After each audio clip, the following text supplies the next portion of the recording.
बंजर भूमि, दशकों पहले यह शब्द सुनते ही रेगिस्तान और सूखे इलाकों का दृश्य हमारे सामने आ जाता था। साथ ही घास के मैदान और नम भूमि को भी अनुपजाऊ मानकर बंजर भूमि यानी वेस्टलैंड्स घोषित कर दिया जाता था। पर आज हम जानते हैं कि असल में ये क्षेत्र बेकार नहीं, बल्कि एक समृद्ध पारिस्थितिकी तंत्र है। आमतौर पर जब हम पारिस्थितिकी तंत्र के बारे में सोचते हैं तो ये हम वनों के बारे में ही सोचते हैं। हरे भरे वन, विशाल पेड़, वन्य जीवन, जलाशय जो हमारी पृथ्वी को जीवंत बनाए रखते हैं। लेकिन सच तो यह है कि विश्व में वनों के अलावा भी कई अनोखे पारिस्थितिकी तंत्र हैं। पृथ्वी का लगभग 1/4 भूमि पर रेगिस्तान का हिस्सा है, घास के मैदान हैं और दलदली क्षेत्र हैं जो अन्य पारिस्थितिकी तंत्रों की तुलना में कहीं अधिक जीव जंतुओं का आश्रय है। इन्हें संरक्षित रखना बहुत ही महत्वपूर्ण है। यही है मिशन लाइफ का मार्गदर्शन। पर्यावरण अनुकूल जीवन शैली अपनाने की सीख देकर धरती के पुकार के इस एपिसोड में उन पारिस्थितिकी तंत्रों पर नज़र डाली गई है जिन्हें अक्सर बंजर भूमि कहा जाता है। भारत अद्भुत विविधता, विशाल पहाड़ों, हरे भरे वनों और विस्तृत समुद्र तटों की भूमि है। उत्तर की बर्फीली चोटियों से लेकर दक्षिण की सुनहरी धूप वाले समुद्री तटों तक भारत का भूगोल ऐसी ही विषमताओं का मिला जुला रूप है। भारत का कुल भू क्षेत्रफल लगभग 32 करोड़ 90 लाख हेक्टेयर है और ये विश्व के क्षेत्रफल में 7वां स्थान रखता है। इसमें से लगभग 5 करोड़ 50 लाख हेक्टेयर भूमि को बंजर भूमि मानकर मानव निवास या उपयोग के लिए अनुपयुक्त माना गया है। भूमि के ऐसे बड़े हिस्से जैसे घास के मैदान, रेगिस्तान, चट्टानी इलाके और रेत के टीले जो आमतौर पर बेकार क्षेत्र माने जाते थे, बंजर भूमि कहलाते थे। बंजर भूमि शब्द औपनिवेशिक काल में सामने आया जब ब्रिटिश शासक भारत के भू क्षेत्र का मानचित्र तैयार कर रहे थे। साझी भूमि आमतौर पर चरागाह आदि के तौर पर उपयोग होती थी और गांवों के स्वामित्व में होती थी। ब्रिटिश शासकों को ये भूमि आर्थिक रूप से अलाभकारी लगी और इस प्रकार उन्होंने इसे बंजर भूमि का नाम दे दिया। इस भूमि से लाभ कमाने के लिए इसे लकड़ी या चाय के बागानों या कृषि उपयोग के लिए सौंप दिया गया। भारतीय अंतरिक्ष अनुसंधान संगठन ने देश का एक बंजर भूमि एटलस तैयार किया है जिसमें बंजर भूमि को विभिन्न श्रेणियों में वर्गीकृत किया गया। जल भराव वाले क्षेत्र और तलदल, बर्फ के नीचे पहाड़, सवाना घास के मैदान और चरागाह भूमि, रेगिस्तान, रेत के टीले, चट्टानी इलाके और पठार, ये सभी क्षेत्र कई जीवों और पक्षियों के लिए मुख्य आवास हैं और भूमिगत जल के पुनर्भरण एवं जल सुरक्षा के लिए भी बेहद जरूरी है। पर अफसोस की बात है कि इन क्षेत्रों को बंजर भूमि मानकर उन पर अतिक्रमण किया जा रहा है, जिससे उनसे मिलने वाली प्राकृतिक सेवाएं भी नष्ट हो रही हैं। जैसे बर्फ के नीचे के पहाड़ों को बंजर भूमि नहीं माना जा सकता, हमारी अधिकतर प्रमुख नदियां यहीं से निकलती हैं। ऐसे पारिस्थितिकी तंत्रों पर निर्भर समुदाय इन क्षेत्रों में हो रहे परिवर्तनों से सबसे अधिक प्रभावित होते हैं। हमारी 18% से अधिक आबादी, स्थानीय समुदाय और खानाबदोश चरवाहे आजीविका के लिए इन्हीं क्षेत्रों पर निर्भर करते हैं। सरकार सूखे के प्रभाव को कम करने और इन लोगों की आजीविका में सुधार के लिए बहुत से कदम उठा रही है। भारत सरकार नए UNCCD 2018-2030 रणनीतिक फ्रेमवर्क में अग्रणी भूमिका निभा रही है।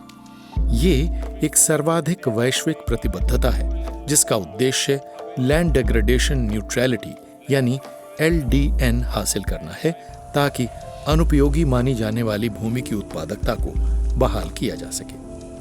माननीय प्रधानमंत्री ने भूमि के महत्व को समझते हुए UNCCD शिखर सम्मेलन में हस्तक्षेप करके कई धारणाओं को बदला है। We in India have always given importance to land. In Indian culture, the earth is held as sacred and treated as a mother.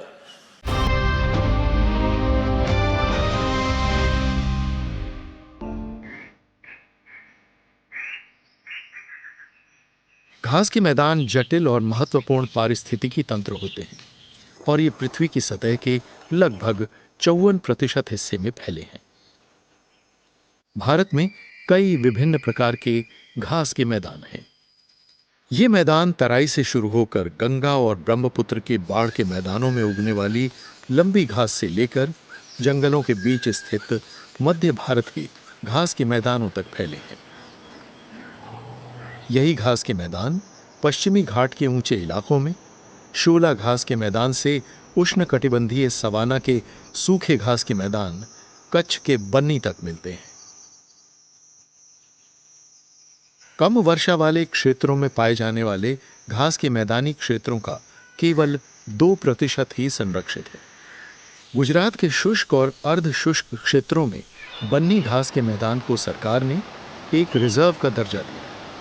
ये इलाका एशिया का सबसे बड़ा घास का मैदान है और सिंधु नदी के तलछट जमाव से बना है। बन्नी घास के मैदान कच्छ के रण के दलदली नमक क्षेत्र के दक्षिणी किनारे पर शुरू होते हैं और लगभग 3500 वर्ग किलोमीटर क्षेत्र में फैले हुए हैं। यहाँ घास की 40 अलग अलग किस्में पाई जाती हैं, जिनमें से कुछ खारे पानी के अनुकूल ढल चुकी हैं, जिसके कारण ये क्षेत्र स्थानीय समुदायों के लिए उपयुक्त है, जो अपने पशुओं को चराने के लिए इस इलाके पर निर्भर हैं। मॉनसून के दौरान यहाँ कई दलदली क्षेत्र भी बन जाते हैं।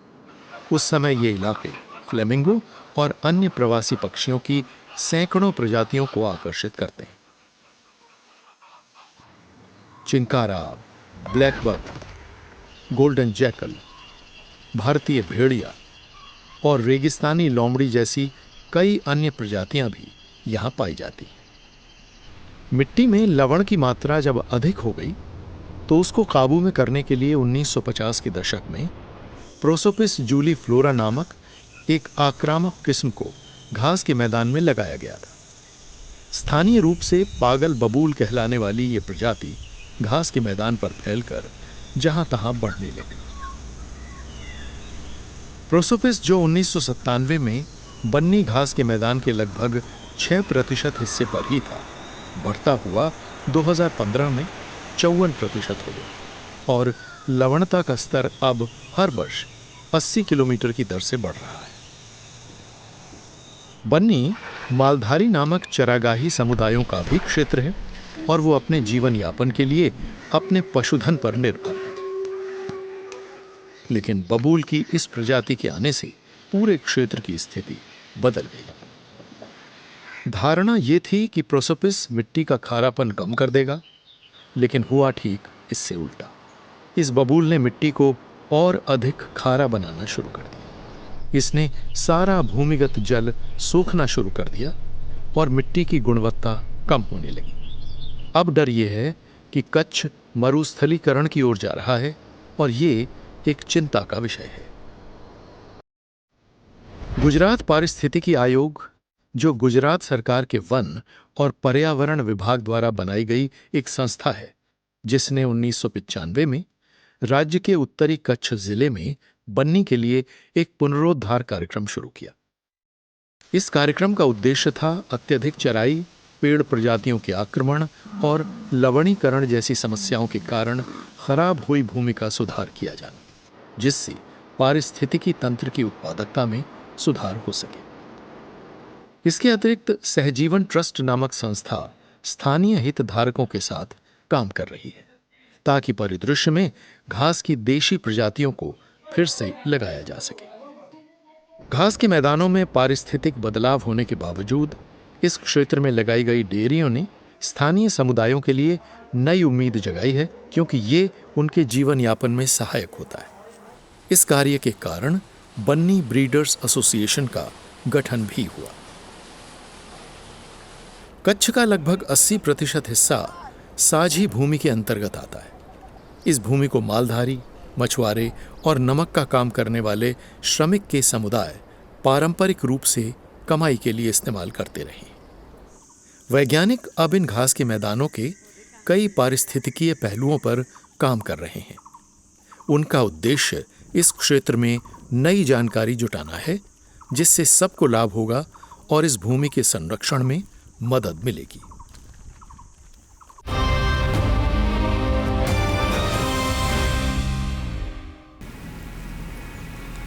कच्छ और राजस्थान के अर्ध शुष्क और शुष्क घास के मैदानों पर कुछ समय से नया खतरा मंडराने लगा है। इन घास के मैदानों के बड़े क्षेत्रों को अवैध अतिक्रमण का सामना करना पड़ रहा है। सरकार अब सक्रिय रूप से इन अवैध परियोजनाओं को समाप्त कर रही है और पारिस्थितिकीय महत्व के इन क्षेत्रों के संरक्षण के लिए काम कर रही है। ऐसा ही एक उदाहरण राजस्थान में डेजर्ट नेशनल पार्क है, जो ग्रेट इंडियन बस्टर्ड, GIB और प्रवासी पक्षी का भी घर है। 40,000 पक्षी इस सुदूर रेगिस्तानी क्षेत्र में आते हैं। भारत में 4 प्रकार की बस्टर्ड प्रजातियां पाई जाती हैं। इनमें से GIB भारत का स्थानिक पक्षी है। इस पक्षी की अधिकांश आबादी राजस्थान के जैसलमेर में पाई जाती है। ये राजस्थान का राज्य पक्षी भी है। वन विभाग ने गोडावण सामुदायिक संरक्षण परियोजना शुरू की। इस परियोजना में स्थानीय युवाओं को नेचर गाइड के रूप में प्रशिक्षण दिया जा रहा है। ये पक्षी के पर्यावासों की निगरानी भी करते हैं और उस वैज्ञानिक समुदाय को भी सूचित करते हैं जो इस पर्यावास में पक्षी पर जानकारी जुटा रहे हैं। GIB और उसके पर्यावास के संरक्षण में सबसे महत्वपूर्ण कड़ी गांव के लोग हैं। इस अनछुए परिदृश्य की सुरक्षा के लिए हमें भरपूर प्रयास करने होंगे। बंजर भूमि के संरक्षण करने से बहुत सी दुर्लभ प्रजातियों को एक सुरक्षित आवास मिलता है। इन क्षेत्रों में कुछ ऐसी दुर्लभ प्रजातियां पाई जाती हैं जो इस इकोसिस्टम के अनुकूल ढल गई हैं। सरकार के प्रयासों से ऐसी बंजर भूमि के आसपास रहने वाले समुदायों की आजीविका में भी सुधार हो रहे हैं। आज देश में 1% से भी कम घास के मैदान संरक्षित क्षेत्र नेटवर्क के अंतर्गत आते हैं। इन्हें बढ़ाना और संरक्षित रखना बहुत ही ज़रूरी है। दक्कन में पुणे से लगभग 40 किलोमीटर दूर ससवाड़ घास का मैदान है। लगभग 6,000 वर्ग किलोमीटर क्षेत्र में फैले इन घास के मैदानों को कभी अर्ध शुष्क बंजर भूमि कहा जाता था और इन्हें अक्सर डंपिंग ग्राउंड के रूप में इस्तेमाल किया जाता था। ये घास के मैदान विभिन्न प्रकार की प्रजातियों जैसे धारीदार लकड़बग्घा, लोमड़ी, चिंकारा, कई पक्षियों और घास के मैदानों के मुख्य शिकारी भारतीय ग्रे वुल्फ का क्षेत्र है। इंडियन वुल्फ यानी भारतीय भेड़िया भारत के वन्य जीव संरक्षण अधिनियम 1972 के तहत संरक्षित है, लेकिन आमतौर पर यह संरक्षित क्षेत्रों के बाहर पाया जाता है। भेड़िए की आबादी पर अध्ययन करने और उसे संरक्षित रखने के प्रयास किए जा रहे हैं। भारतीय वन्यजीव संस्थान द्वारा एक विशेष परियोजना चलाई जा रही है। इसमें घास के मैदानों में भारतीय ग्रे वुल्फ पर कॉलर लगाकर उसकी आबादी पर नजर रखी जाएगी। वैज्ञानिक कई नए तरीकों पर काम कर रहे हैं, जैसे कि उनकी आवाज के माध्यम से उनकी पहचान करना और कैमरा ट्रैपिंग से निगरानी करना। इससे आने वाले वर्षों में इन घास के मैदानों और उनमें रहने वाले जीवों के प्रति बेहतर समझ विकसित होगी। सासवाड़ घास के मैदान धनगढ़ समुदायों का घर हैं, जो पशुओं को चराने के लिए इन मैदानों का उपयोग करते हैं और भेड़िए जैसे जीव उनके जीवन का हिस्सा हैं। लेकिन ये घास के मैदान अब अत्यधिक चराई का सामना कर रहे हैं और इनके कुछ हिस्से व्यावसायिक संपत्तियों के लिए भी बेचे जा रहे हैं। लेकिन कभी कभी पारिस्थितिकी के लिए सबसे बड़ा खतरा कृषि हो जाती है। इस धारणा के कारण कि कृषि का कोई प्रतिकूल प्रभाव नहीं पड़ता है, देश भर में घास के मैदानों के कई हिस्सों का उपयोग कृषि के लिए किया जा रहा है। भारत के इन सुदृढ़ घास के मैदानों की अद्भुत जैव विविधता और गतिशील पारिस्थितिकी को उजागर करना बहुत ही आवश्यक है। हमें घास के मैदानों के महत्व के बारे में जागरूकता बढ़ाने, उनके महत्व को समझने तथा उन्हें भविष्य के लिए सुरक्षित रखने में अपना योगदान देना होगा, ताकि भावी पीढ़ियों के लिए भी ये धरोहर सुरक्षित रहे। जीवित रहने के लिए हम सभी को पर्यावरण की आवश्यकता है। हमारे जंगल और प्राकृतिक संसाधन हम सबके जीवन का पोषण करते हैं, एक अटूट हिस्सा हैं। आपने देखा, जैसे कभी बंजर भूमि को व्यर्थ माना जाता था, वो जीवन से भरपूर हैं। इन्हें संरक्षित रखना बहुत ज़रूरी है हम सब के लिए, और इसके लिए हम सबके सहयोग की ज़रूरत है। अगर हम सब पर्यावरण अनुकूल जीवन शैली अपनाएं, अपनी आदतों में छोटे बदलाव भी लाएं, जल का उपयोग सोच समझ के करें, स्थानीय स्तर पर जैव विविधता का संरक्षण शुरू कर दें, तो बदलाव संभव है। यही है ध्येय मिशन लाइफ का। हमें उम्मीद है कि धरती करे पुकार का यह एपिसोड हमारी पृथ्वी के इन अनोखे पारिस्थितिकी तंत्रों के महत्व को सामने लाया होगा आपके, और आप सबके साथ साझा भी करेंगे, और आपकी मदद से एक बदलाव आ सकता है। उम्मीद है आपको यह एपिसोड पसंद आया होगा। अपने अपने सुझाव और विचार हमें लिख भेजिएगा। मिलते हैं अगले हफ्ते एक और एपिसोड लेकर। तब तक के लिए नमस्कार। और अब आ गया है समय साप्ताहिक क्विज का। हमारे पिछले हफ्ते का सवाल था, गंगा डॉल्फिन, जिसे आमतौर पर सूस या सूसू के नाम से जाना जाता है, क्या ये एक स्तनपायी है या एक मछली? The Ganges river dolphin, commonly known as सुसु और सूंस, इज इट अ मैमल और अ फिश? और इसका सही उत्तर है स्तनपायी, अ मैमल।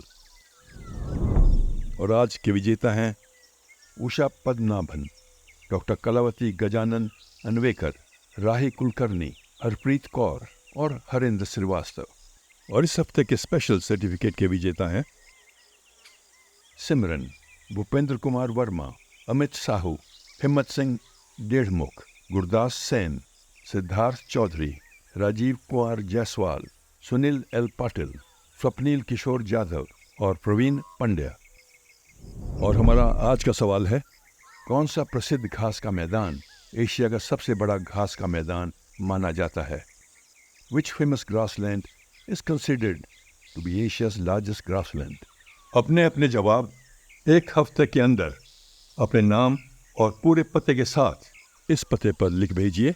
हमारा पता है कमरा नंबर 880, 8वीं मंजिल, सूचना भवन, CGO कॉम्प्लेक्स, लोधी रोड, नई दिल्ली 110003।